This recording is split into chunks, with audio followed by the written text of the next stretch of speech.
बलिया गांव में एक मेहनती किसान रहता था। वह हर बार सबसे अच्छी फसल उगाता था। सभी किसान उसकी फसल को देखकर उसकी बहुत तारीफ किया करते थे। वह दिन भर खेतों पर काम किया करता था। आसपास के सभी गांवों के लोग उसकी बहुत तारीफ किया करते थे। अपनी मेहनत से किसान ने बहुत अधिक ज़मीन भी खरीद ली थी। सभी किसान उससे खेती की जानकारी लिया करते थे। लेकिन अब किसान धीरे धीरे बूढ़ा होने लगा था।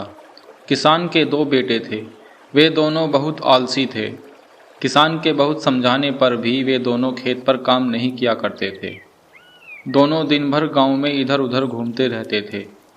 बूढ़ा होने के कारण किसान भी अब अधिक मेहनत नहीं कर पाता था, इसलिए उसकी फसल खराब होने लगी थी। किसान के दोनों बेटे बिना मेहनत किए धन कमाने की तरकीब सोचते रहते थे। एक बार किसान बहुत बीमार पड़ गया। बारिश का मौसम शुरू होने वाला था और खेतों की खुदाई पूरी नहीं हुई थी। इतना बड़ा खेत बीमार किसान अकेले नहीं खोद सकता था, इसलिए उसने एक तरकीब सोची। अपने दोनों बेटों को बुलाकर उसने कहा कि मैंने तुम लोगों से एक बात छुपाई है। हमारे खेत में एक जादुई घड़ा है जिससे जितना भी धन मांगो वह दे देता है। यह सुनकर किसान के दोनों बेटे बहुत खुश हो गए। उन्होंने पूछा कि वह घड़ा कहाँ है, तो किसान ने कहा कि मैंने वह खेत की ज़मीन में कहीं गाड़ दिया है, लेकिन अब मैं भूल चुका हूँ कि वह कहाँ है। किसान के दोनों बेटे फावड़ा लेकर खेत पर चल पड़े।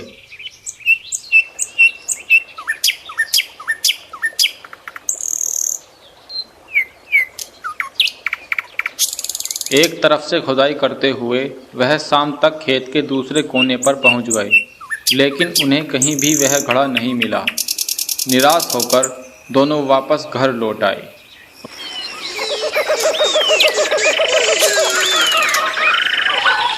उन्होंने अपने पिता से कहा कि तुमने हमें मूर्ख बनाया है, खेत में कोई घड़ा नहीं है।